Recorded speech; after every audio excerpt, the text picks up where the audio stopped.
We all just stepped out of a panel on the visions of the jewelry future, and I think we all came up with some really interesting thoughts and ideas in separate topics. So I'd like each one of you to share a little bit what it was that you talked about and what you got out of it as well. And I'll tell you what I got out of it. Matt said something that was, and I can find the dark lining behind the silver cloud sometimes. This is a difficult time for our industry, but it's exciting. And you were talking today about, Matt was talking about how it's energy and it's excitement and it's take a big bite of it. And you know, I've been sitting around dooming and glooming in my head more than I realized when I heard, yeah, it is exciting. And the change is huge. The change is huge. But that's going to be a lot of fun. I never thought about it as fun. I thought about it as dreary and a job until you brought that little point up today. It was really cool. That's what I got. This change is huge and it's massive, but it is exciting. And I'm like all pumped up about this now when I was really concerned about it before you used that little phrase. Matt, well, good. My job. My job. At least I'll be. Right. Good. Right.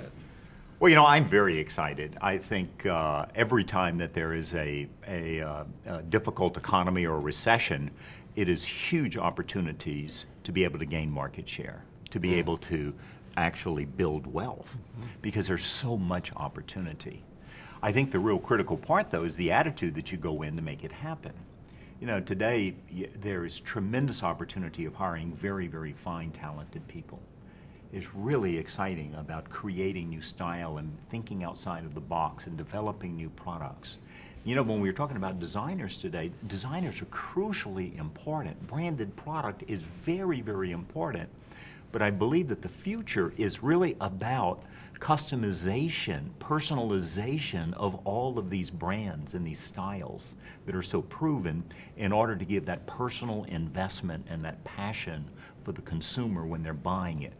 That's what makes them come back to buy more. Yeah. You know, it's interesting. I sort of joked with you about I agreed with 50%, and I wasn't sure which 50 it was. The reality is what you talked about in terms of customization and innovation is not mutually exclusive with what I talked about in terms of branding. So I think it's really a really good marriage of the two. And, you know, even in your own sort of conversation around let's not drive on technology, it's really about innovation, but yet you use some really good technological advances to make your point, whether it be the iPad or the BlackBerry or what have you. So it's really a combination. It's really embracing innovation, embracing technology, embracing brands and what they can do for you, and finding a way to differentiate your store. And the comments about the people, I mean, that's just so absolutely huge. No matter what we do, no matter what the brands do, no matter what the advertising is, absolutely. If at the end of the day you drive them in and people can't close the sale, you got nothing. Although something else was said today that Ken brought a point up, and I was so glad to hear you use this number. This fear of the internet, the fear and the fact that more sales, if I understood your numbers correctly, more sales are being made in bricks and mortar stores now than were in the past. Is that correct? Essentially. Essentially. Well, I won't let the facts confuse me. But I have this, you verified something that I believe in very strongly. I don't believe in the jewelry business, in the diamond business, in Matt's passion and your passion. This is an emotional experience, and nobody wants to put $10,000 in a vending machine and pull the thing and let the ring drop out of the bottom. They don't want that. They want the interaction. Half the fun for me as a man to buy something nice for my wife in a jewelry store is the experience when I'm in there, the feel good I get while I'm doing it. And I'm glad that the retailers heard your numbers and say, you know, bricks and mortar stores are still essential, and they're going to be, right? Absolutely. No question about it. I think if I were connecting the dots this morning, what I would do is take a look at my numbers that show that the population is going to grow in the United States and the number of households is going to grow, which means the market's going to grow. But, and here's the big but, connecting those dots. The way you have sold jewelry in the past, what you've sold jewelry in the past, or what jewelry you've sold in the past, and who you're selling it to, all changing. Right. You can't sell jewelry like you've sold for the last 30 or 40 years. The product that's sold so well for the last 30 years isn't going to be what's going to sell to those millennials. They want something different. They want something innovative. And Matt's idea of bringing the customer, the young customer in the store, and putting them, I'm guessing, in front of a screen and saying, design your piece of jewelry, and when it gets designed, push the button and give us 3 days, a week, whatever, and it'll be in the store ready to put on your finger or around your neck. What a fabulous idea.